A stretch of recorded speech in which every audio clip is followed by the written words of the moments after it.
I agree with you that science doesn't give you absolute knowledge. Right? There's no unbreakable truth that can never be revised. But I think that's just true of all knowledge. It's a great tool, necessary, helps us progress in the world. I mean, you can't deny the progress that because of this. Right. And actually, we're encouraged to look at, even the Quran encourages us to sort of look into the universe and find out these things. A couple of thought experiments.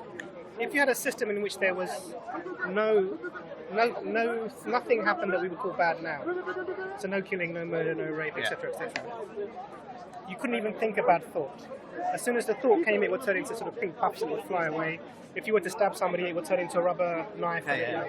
If you tried to jump off a building, you'd start flying. You know, in that system, is there any morality?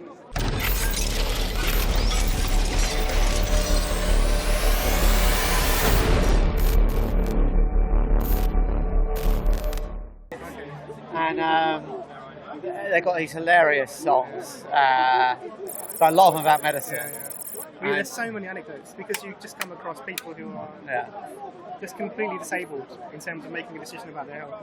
Wow. It's hilarious. I've had somebody come to me. You won't believe, you know, Charles fallen over. Can we just send a bit down in my bag? Because you're worried about your bag, yeah, 90% people are. So we had a go on. Charles fallen over, had a lip swollen. They've come in because they're worried about the swollen lip. They're worried about what, sorry? Because the lip's swollen. Okay, It's just a normal... Right. That's what happens, you know. You bang your lip, it swells, it'll go down. Right. But people are just so worried that they can't just make a... It's the worried well, they call it, absolutely. don't they? So their nan would have told them, don't worry about this. They don't have access to nan anymore, so they Google it. Yeah. So, and probably they find something crazy. Everything's death, isn't it, on Google? Yeah. Death or cancer. There's nothing intermediate. It's like the Daily Mail, isn't it? Every substance either causes or cures, or sometimes both, cancer. Absolutely. So it's really, I think I spend probably about maybe 30 to 40% of my time pastoral work. Right. Just calming people down. Okay, you know. Yeah. And then the other time it's either, you know, just saying, okay, this will go away in a bit, don't worry about it. Right. Or treating people. Right. Because if you just leave people, most things are okay. Yeah. But we're in a world of information without filters. Yeah. And if if I went into a physics books or something, started reading, I could easily get the wrong end of the stick. Oh yeah. And convincingly, I could become. And there's lots of wrong stuff out there, even from like good sources. Are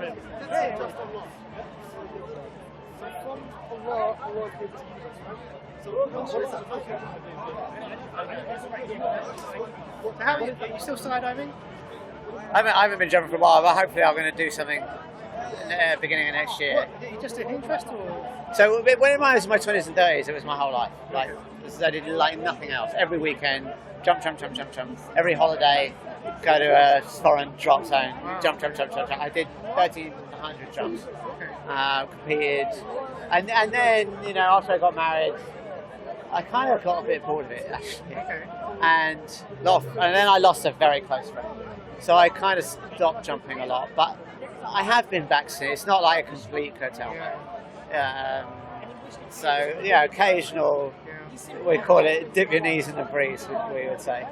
But what was cool this summer, I got made the journalist in residence for the Institute for Gravitation and the Cosmos at Penn State University. So I was out there for a lot of the summer covering their conferences, and they gave me an award for popularising fundamental physics. So you sent me some links, and I had a look at some lectures. I can't remember what I sent. I didn't even know I had your email, actually. You sent me a link. There was a whole day's worth of talking, and I couldn't watch it all because it's just... Yeah, I can't remember what I actually forgot that I even had your email. They were talking about the basis of science being naturalism. Oh, okay. You sent me a conference or something. Oh, it was a conference. Maybe, okay, yeah. Because I think that's not entirely right. I mean, I know a lot of people think that. There are some people that say that. Like Carlo Rovelli, someone I respect very highly. I agree with him on almost everything. And he thinks basically science is looking for natural explanations. That's what science is. So as long as you're doing that, you're doing science.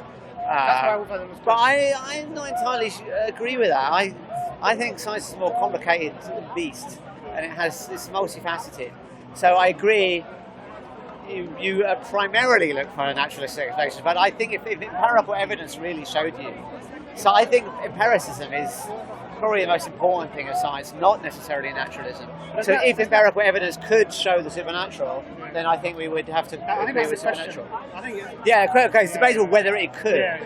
The case that I gave when we last, I don't know when we last spoke, sometime when we spoke, was there were studies of prayers. And I felt, this was the medical studies, you know, I think they had control groups, some people were prayed for, some weren't, some people were prayed for and told about it, and some people were prayed for and not told about it. They had, I thought it was a good study, like the design of the study looked pretty good to me. And so I felt that had it shown that prayer really worked. What would it have shown? Well, if you had the people, well, in particular, well, this is what they didn't have in the study, but I think they should have had.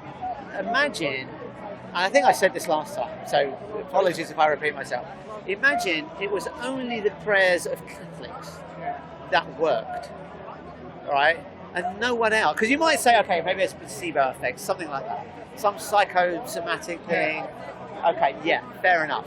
But if it was only the prayers of Catholics that worked, and it only worked when they weren't told about it, because that wasn't the study that I read. There was a group that weren't told they were being prayed for. Because actually, the results of the study was the people that were told they were being prayed for did slightly worse. And I imagine that could be a psychosomatic thing, because maybe they thought, shit, they haven't got any medicines for me. You know, it's last resort stuff. So maybe there was some sort of nocebo effect. That's conceivable, right? But if the people that weren't told did better, and only in one particular religion or one particular, you know, group, then I think that would shows something is going on there. Do you know what I mean? I don't think for me, that, there's two things. First, because obviously with any... I'm just going to move my mouse. No, you can leave it there, no worries. Oh, no, I know, it's just, just, you know. There's always, before any tests are done, there's always some pre-theory. Yeah. And then you do the test based upon your pre-theory, so you set up your experiment. Not always. Sometimes you're just looking, do you know what I mean? Like some when they develop pharmaceuticals, sometimes they just throw compounds together and see, you know. It's very rarely blindly. No, I agree, it's rare, but it's not unheard of. So what they will do is when it particularly pharmaceuticals, what they'll do is there'll be some information that people have used as plant or something. Right, yeah. And so what they'll do is they'll take all the compounds out of that plant and then test them individually. Yeah. Or they'll take a known compound and adjust the structure. Yeah, sure. So it's never, because they're going to spend millions on this. So no, but there are people that do blind searches on, like for example, Craig Venter. He did this whole expedition to just look for new compounds, just go into the deep sea, look for organisms, see what can we find some new proteins. Who knows what they do? You know, just find new proteins that might have some function. Computer modelling for drugs that might work. Right. So you take a receptor and you see what could fit into that. Once you've made an image of it, and that will give you an idea of if we made this compound that we don't have now, would that work? Yeah. But I think it's sort of what you're describing is quite a rare phenomenon. But I think what I was going to say is that even the pre-theory for this idea that you can do a study on prayer. Yeah. So, for example, in Islam, we don't have this concept that God only answers the prayer of Muslims. That idea doesn't exist. No, but you might have to revise that if it were the case that you could show empirically that only the prayers of Muslims work. But then the thing is, you need then you might have to revise that thought. Hello. Hey, Darren. How are you? The thing with that is that it's just it's going to all you're going to see is something happened to these people and something didn't. But it's hard to. But you wouldn't start to wonder. Hang on. We see only the prayers of Muslims work, and only Sunni Muslims, right? And they consistently work. Wouldn't you start to go, hang on, something's going on here? No, there's so many. Do you know what I mean? Free theory in this is not right. Yeah. So first of all, we don't say only Muslim prayers are answered. No, I know you don't. I'm not claiming that you do. Everything then falls down from that point, because then what you're doing is there's the compounding factor comes in. That's a compounding factor that you can't correct for. Because actually, even Satan's had his prayer answered. it got to that stage. So it wouldn't give you any information that qualifies. So whether something is or not. But at least you could tell if prayers were answered. No, you couldn't. But you just said Satan's prayers were answered. Hey, how are you, sir? Because there are some answers that you can receive. Can't forget you, Phil. You have to think about my name. But for me, Skydive Phil. That's just it's set in stone. Set in stone. You're famous, so Wow. Some prayers are answered in a way that we don't even materially recognise here. But you, So they're answered sort of right, but you did say Satan's prayers were answered, right? Yeah. So there must be a way to know that. But not for us. We're told it. But So can't you're test told it. that? You can't test it. You can't test it. Okay. So there are some things that you can't, Right. it's not testable. The other problem with saying that science is naturalism is defining what naturalism is, because the problem is that what counts as natural and what doesn't, right? So you might say, well, if it's described by laws of physics, then it's natural. I mean, that would be my temptation to say that, right? That seems reasonable, right? But if we got some new as we observed something that doesn't seem to conform to the laws of physics, we could say, okay, that's proof of the supernatural. Or we could say, maybe our laws of physics need revising, right?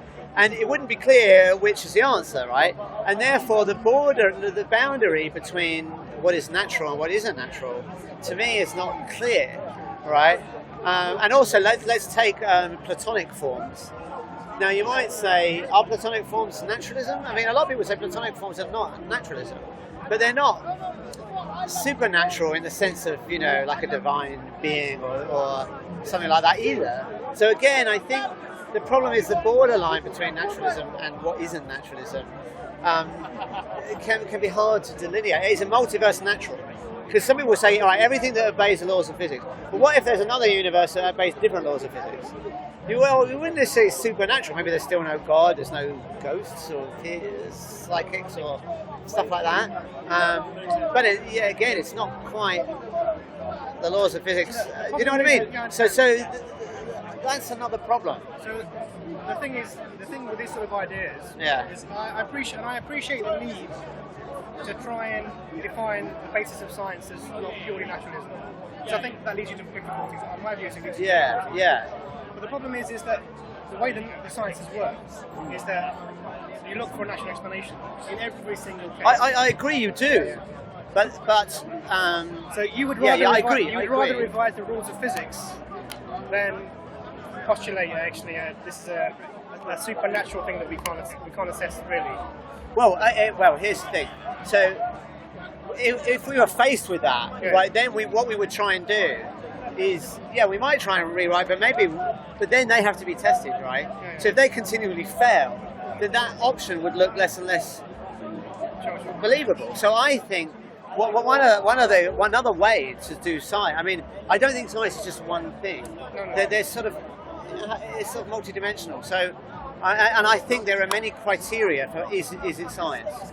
So I think we can imagine like one criteria being looking for a natural explanation, another being empiricism, another is using the null hypothesis, and another is building on existing knowledge, that we've checked through experiment. Another is, can you make something falsifiable? There's all these different criteria, and I don't think science is reducible to one of these criteria. Rather, I think the more you have these criteria, the more scientific you are. So I think in the case of when we say, does science exclude the supernatural? I mean, I think, let's take, I don't know if you read the novel Contact by Carl Sagan. All right, spoiler alert, I don't know if you're filming or not. If you are filming, jump over the next minute, there's a spoiler alert for the end of the book. Okay? So at the end of the book, the book is about contact with aliens, and they send signals. Is that the movie with Jodie Foster? Yeah, but they had a really brilliant ending in the book. They had a brilliant ending in the book that is not in the film. Okay, here's the spoiler. Okay, here's the spoiler. So in the end of the book, she goes to meet the aliens, and then and she asks them about their religious beliefs and what do you think about your origins? And they're like, we've got something that we don't understand. We think there are patterns in natural numbers, right? And and so she goes back to Earth, and in the book and in the film, no one believes that she actually went. right? Because anyway, so she says maybe I can prove it. I'm going to look for patterns in natural. She goes to pi, and she computes pi. She gets all the computing resources of the SETI, and just starts computing pi to like a zillion decimal places. And then she starts finding like binary code, right? Now I think, suppose you did that and you found binary code and it spelled out the whole text of the Quran, I think that would be scientific evidence that the Quran is, at least from a, if not from God who is the creator of all things, it would certainly be some beyond human intelligence, all right? Something, and it's written into the fabric of natural numbers. That would, I think you could write that up as a scientific paper, right? I think you could, because another thing about science is that it's checkable. It's reproducible. So if that were to be the case, I mean, it's not the case. I want to make it clear. This is just an idea that was in a book, a fictional book, right? But if that were to happen, other people could reproduce that result, and I think that's another feature of science: reproducibility. The thing is, I understand what you're saying. Yeah. But nothing in science brings you to truth. All you're doing is you're building a model of current understanding of how the universe works, and that's all you would do. You revise your model depending on the observations that would change the. But do you think it's true that bacteria causes disease? Yes. But didn't you just say that science can't bring you to truth? Isn't there a conflict No, there? there isn't, because we're talking about ultimate truth, and we're about this. So in say in about 15 or 20 years, we discover that actually bacteria themselves, they have a prion in them, for example. That when it comes into contact with human cells, it causes some damage to those cells. That's the mechanism of the infection. It's not the bacteria, but actually the prion. No, I agree. So what we do is we build models according to what we understand. So at the moment our model is, yes, bacteria cause infection. Right. But any future observation could change that model. So this is what I'm saying to you about... I agree. But isn't that true of all human knowledge? Sure. But I agree with you to a certain extent. Now, I mean, what isn't open to revision? All human beings are fallible. So any knowledge we have of anything is open to revision, right? Sure. I mean, there are even mathematical proofs that a decade later or so turned out to be flawed. And we can't get better than a mathematical proof. So the idea then that you use something that is changeable as a criterion to judge other things by is a flawed one.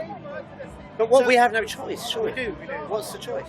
So science is one way of... So science just means knowledge, right? Well, that's the ancient Greek definition of it, but I think it means more than that now. And then we have the natural sciences, which we call science. But actually there's other ways of arriving at knowledge. Yeah? Go on. You can use irration, you can use logic. You can I agree. Completely, without anything. But even then we have to have certain fundamental assumptions. Right, which could always be wrong, right? Any logical deduction you make from an axiom, you could always challenge the axiom, right? But you need the axioms to do anything. Right, yeah, exactly. You have to have a starting point. Like, for Absolutely. example, the universe is real. Yeah, of course. You have to start with an axiom, Causality is an axiom. Yeah, any deductive system of knowledge starts with axioms, and you could always challenge those axioms. So I would say that I agree with you that science doesn't give you absolute knowledge. Right? There's no unbreakable truth that can never be revised. But I think that's just true of all knowledge. It's a great tool, necessary. Helps us progress in the world. I mean, you can't deny the progress because of this. And actually, we're encouraged to look at, even the Quran encourages us to sort of look into the universe and find out these things, because they confirm for us the ultimate thing, which is all knowledge comes from the Creator. So we're what if they didn't? But this is the point. I mean, then we come down to the question of postulating an atheistic universe and postulating a theistic universe, and what the difference. No, that's not the only two options. Of course, there's pantheism. There's polytheism, there's deism. I mean, it's not only atheism or theism. So there's no God in any way understandable, and then there's other systems which have some sort of divine being. So that's the general cutoff. Within those, there are fair enough. Okay, fair enough. Yeah. So I mean, one of the arguments that people bring is that Carl Sagan, who said you just believe in one. You believe in one less God than I do. In the sense that you disbelieve all the other religions. But this is the problem with this concept is that actually you can have many theories about an observation. That doesn't make the observation untrue. So the fact that there's so many different... it doesn't make the observation true, do you say? Untrue. Oh, okay. So, yeah, okay, fair enough, yeah. So just because there are lots of different ideas about what the creator is, Yeah. pantheism, Yeah. you know, the ones you mentioned, it doesn't take away the concept that there's a creator. So all No, I those- agree, all I those agree, would I be agree. one, and the other. So when agree with that, yeah. when I'm coming to talk about a theistic universe, Yeah. there's many aspects of that I think are coherent, that make sense, that wouldn't make sense when I'm talking about an atheistic universe. Okay. And we've spoken Okay. about these before many Yeah. times, so you know it's going over old material. But It's okay. One of the things I know. But I want to pick up. I know we will only have so much time. I want to carry on our conversation about the seven heavens at some point. So just keep that in mind before okay. you say I'm out of time. We've got to go. Okay, Okay. okay. Anyway, go on. We'll come back Carry to on with that. your point. We'll come back to that. So Yeah. one of the things that for me, which I find most compelling, is actually assigning value to things. Right. So, you know, I was having a conversation with somebody I think a couple of weeks ago about this, and I was saying that. You know, when I see my child, or when I see something, I know intrinsically that my child has value. Right. And that's an actual thing. I don't believe it as in a something that I've just given it myself, because for me that value comes from the transcendent creator who ascribes value to things. In an atheistic universe, you can make purpose for yourself. Right. You know, my purpose. You is- ascribe yeah, values, you but ascribe- they're within you. But they're almost like a self-delusion in the sense that They're- it's arbitrary. So every single person. Well, when you say arbitrary, I mean, it's obviously not arbitrary that you give value to your child, is it? I mean, No. evolution should It's drive arbitrary. you I'll tell you to what I mean value by- your child, right? I'll I tell you mean, what arbitrary that should be would pretty mean. obvious. I'll tell you what arbitrary I mean by arbitrary. Okay, tell me what you mean. I don't mean arbitrary as in what you do is arbitrary just because you're doing it. I mean Right. arbitrary as in actual essence. In an atheistic universe, nothing has any value at all. Nothing has any value At all. Because it's just a movement of atoms and yeah, and but molecules. value can be ascribed by a conscious being, Sure. right? So you can ascribe value. So then but it has that's- value. But that's no. Value doesn't come from just. See, I think that the problem here is your definition of what value means, right? So I think it means what I ascribe it, or what a conscious being ascribes to it, right? You think what value means is coming from the creator, right? So of course we're not going to agree on this point because we're defining values in different Absolutely. ways. So for me, what I'm saying Right. is that you have when you ascribe value in almost Yeah. like an arbitrary sense Yeah. to something, because But how, anyone else could ascribe something Yeah. else, some other value to that thing. careful. Whereas for we believe the creator has given value to human beings, life. We're taught these things, and they were taught this comes from a transcendent source. We can talk about the transcendence of the source, but that Yeah. gives you actually. So But let's suppose God values X, whatever it is, right? Why should I care? why should you care? Yeah, I mean, so what? So, the problem here is that then, if there is a creator, Yeah. and God does for us allow us to ascribe value on a humanity level Yeah. to things not in an arbitrary way, there are other things that come. But what is it about God describing it that makes it non-arbitrary? That's what I don't understand. I'll give you an example. Let me make another example. So, there was a point in German history where they decided that a certain group of people were not valuable as human beings. Right, of course. And they decided to wipe them out. Right, yeah. Okay. Yeah. So this is arbitrary value taking away value. Arbitrary. Yeah. Now, for us as Muslims, Yeah. even if we had a government that decided that there are these groups of people who are not valuable, and they wanted me to agree, or Abbas to agree, or somebody else to agree, we would not be able to do that. Because why? We set our criteria, our standards from a source that's outside. Right, but of society. if the source said it was okay, then you would have to agree that it was okay. But we don't accept that would be the case. But suppose hypothetically it was the case, then logically you would have to conclude that would be okay to do that. The thing is, I understand what you're saying, but Right. there is no case either. But that's the problem. You don't think that would happen. No, Now, where are you getting that from? So I have. See, I think you're getting it from your own moral I understand. intuitions, which is where I'm getting it from. Not at all. Therefore, we're not on a different page. So I have a source that I turn to, which is the Quran, Right. and we can verify as best I can. We can verify this is not something that the Right. Prophet Muhammad could have Yeah. produced himself. Okay, and there are certain characteristics within that text we can look at, which I believe points to something beyond human capability. Okay. Now we can discuss what those might be. Right. So for me, that establishes that this command that we have comes from a being that we would call the creator. Yeah. And then we base our knowledge about what to do and what not to do from that. Now, in those texts, we're not told to anything like this thing of wiping out a group of people. No, but there are a lot of things you're not told to do that you should do, right? It doesn't say go and get a cup of coffee, but it's not like it didn't say it, so I shouldn't do it. Yeah, but that's the right? same. I mean, come on. No, but my point is, but also it does say, as I understand it, or at least in the Hadith, that everything is predetermined by God. Okay. So it seems to me you've got a problem. Because if God allows the Holocaust, which he did, I mean, obviously it happened, right? And God could have stopped it, but he didn't. So either he didn't stop it for a good reason, which means there must be some good reason for the Holocaust, which I can't accept, and I'm sure from what I understood you saying, you can't accept either. Or he didn't have a good reason for not stopping it, in which case he can't be this omnipotent, omnibenevolent being. So there's a real problem that you have there. This is the classic, so we move the goalpost like this, this is the classic sort of problem of evil. Well, yeah, but the problem is if the Holocaust was wrong and we agree it's wrong, right? We both agree it's wrong, right? And we agree it's an unnecessary thing, it shouldn't have happened, it was wrong. Right? So, given that, right, we know that if there's a God, he allowed it. That's also, we have to accept that, right? So either he allowed it for a good reason, which conflicts with our thinking that the Holocaust was wrong, or he didn't have a good reason, in which case he's not the omnipresent God. So this is... Sorry, I'm repeating myself. Yeah, you have just repeated. That's fine. So this is what's going on? This is sort of the classic problem evil problem. Now, the problem with this concept is that you limit there's a few problems with it, but I'm going to try and delineate them. Okay. So the first thing is you delineate the experience of a human being to this life. That's the first thing that you do. So, and the other thing is that you either don't understand or you don't think about the system that's been set up here. You think this is the be-all and end-all of the system. It's not. So, a couple of thought experiments. If you had a system in which there was nothing happened that we would call bad now, so no killing, no murder, no rape, etc., etc., you couldn't even think about thought. As soon as the thought came, it would turn into sort of pink puffs and it would fly away. If you were to stab somebody, it would turn into a rubber knife. If you tried to jump off a building, you'd start flying. In that system, is there any morality? Is there any morality?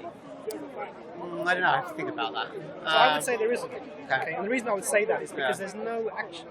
I'm not able to choose between right and wrong because there's no choice in that system. The only thing that you can do is good. Because everything else is prevented. Did you ever watch Red Dwarf? Yeah. Do you remember the episode with Prison Planet? I may have. Let me remind you.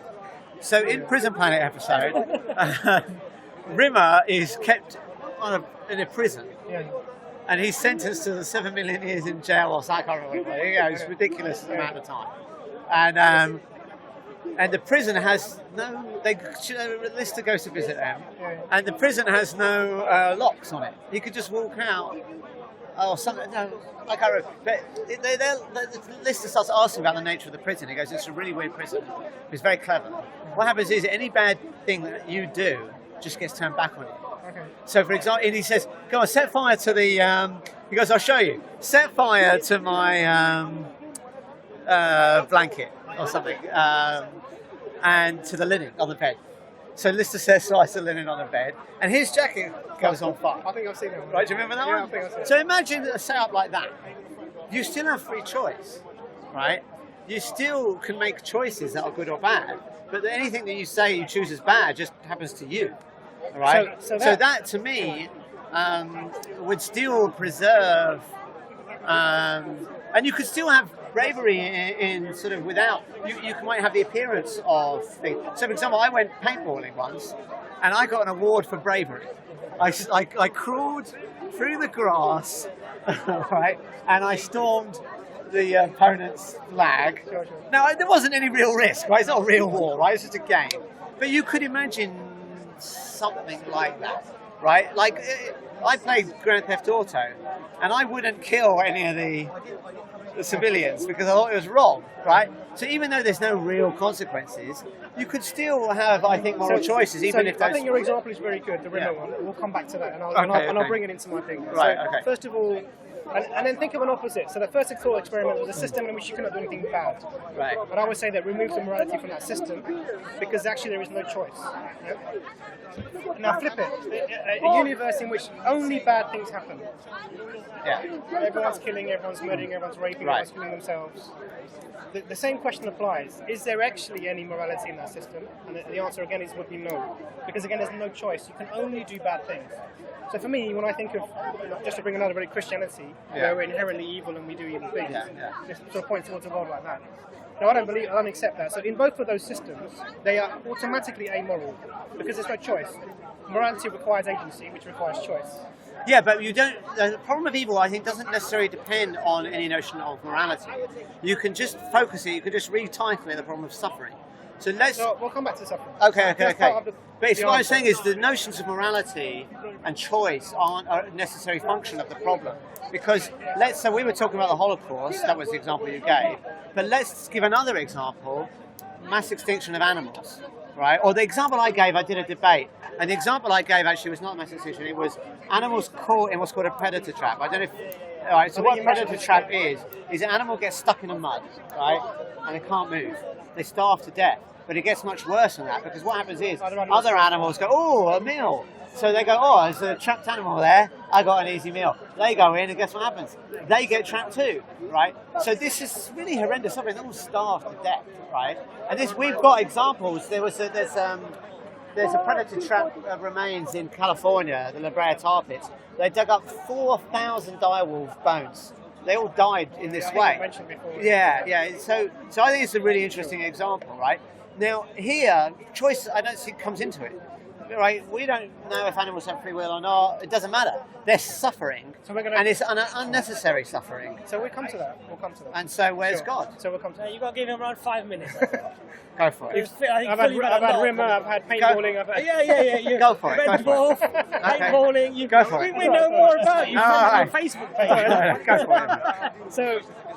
So the first thing is in a universe that's set up without any choices, there's no morality. So morality is a requirement for judgment. You have the ability to make choices. If you cannot make a choice, you can't be judged. That's basically that simple. The other thing I mentioned right at the beginning was about the timeline of the perception. Okay, so we don't believe as Muslims that your perception is limited to just this life. So we've existed before, pre-birth, and will exist again after.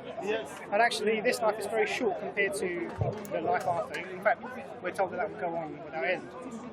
So, I mean, I'm sure you've had something nasty happen to you in the past, fallen over, maybe injured yourself, So, with time, your perception of that is changed, and it's not as painful as it was maybe that time.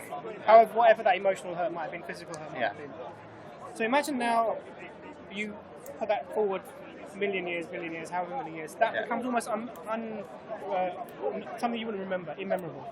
Okay, and this is really what we're talking about. So, to have a system in which you can be judged, and this is the system that God has set up with me, a system in which you can be judged, you need to allow free will, and the consequence of that free will amongst human beings is their suffering. Okay, now the question you raised is a really good one. What about animals? Animal suffering. So, I'm not sure if I can say that animals suffer as we suffer, because I don't believe that we are the same as animals. I can't. My voice is like this. So, my view would be, because we're told that one of the hadith of the Prophet, peace be upon him, is that the goat without the horns will get the opportunity to butt the goat with the horns who butted him in the. Do you understand? So everything is reconciled. So that's like the compensation. Compensation. Okay. So even the animals will have some sort of justification for what's happened to them. But mainly, this set of us human beings, we were sent as a vice regent, almost like a caretaker for the earth.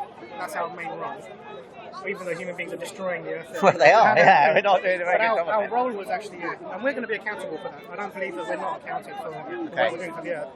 Okay. So, So 3 points, it So the seems. perception. There's a long time.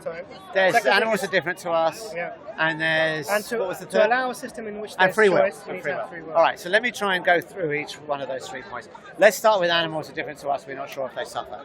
I think the evidence that they suffer is overwhelming. So let me try and explain what that evidence is. So I'll give you a couple of things, right? First off, we know that if we trigger certain subcortical regions of the brain, we get the same emotions in humans and animals. So, for example, there are experiments done by Jaak Panksepp, or at least described in Jaak Panksepp's book, Affective Neuroscience, where you stimulate these regions and you get a fear response in a human, and they say, "Oh, I've just suddenly felt afraid. I don't know why." Right? You can do exactly the same in an animal, and they show a fear response. Right? You can do these with different circuits in the brain. I'm not saying all emotions are localized, but some are. Right? And what they find is for negative emotions like fear, that if you give the animal the control over the emotion, they will switch it off. So things that we generally associate with negative emotions, they switch them off.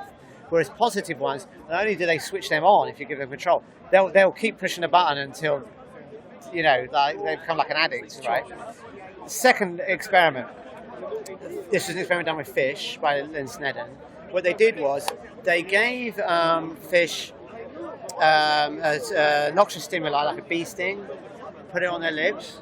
And first thing they noticed was when they did this, the fish started to rub its lip, right? Pretty similar to what we do, but that's not good enough, right? We want controls, we want to see subjective experience. What they did was very clever, was they observed fish preferences in their tank, right? So a fish will, if you give it the tank variety, like some dark lighting or some toys, some structures, they will prefer to hang out in certain locations. When they gave the fish so they observed, okay, so here's a preferred location, here's a dispreferred location. They don't like that, maybe it's dark or something like that. They don't like to hang out here, right? If, however, you give them a noxious stimuli and you put an analgesic in that area, they switch their preferences, right? And they then go to the one they don't prefer. Another piece of evidence is they have endogenous opioids in them. So you know, you're a doctor, you know about endogenous opioids. It's very strange what the function of this system could be. For those who are watching, endogenous opioids are basically painkillers that your body secretes, right? And why would the body do that? Well, maybe you're being chased by a tiger and you hurt your toe. The endogenous opioids will actually temporarily suppress the pain so that you can escape, right, the predator. So you've got these endogenous opioid systems, so you've got these behaviors where they change preferences. So I think the evidence that they experience pain in a similar way, I'm not going to say same, because you know that human beings don't all feel the pain in the same way. Some people have very high tolerance to pain, some very low tolerance to pain. Another very powerful piece of evidence that is common in humans and animals is if you take out the higher cortical structures, we have a patient called patient R who had a lot of his higher cortical structures destroyed by herpes encephalitis. He is hyperpathic to pain.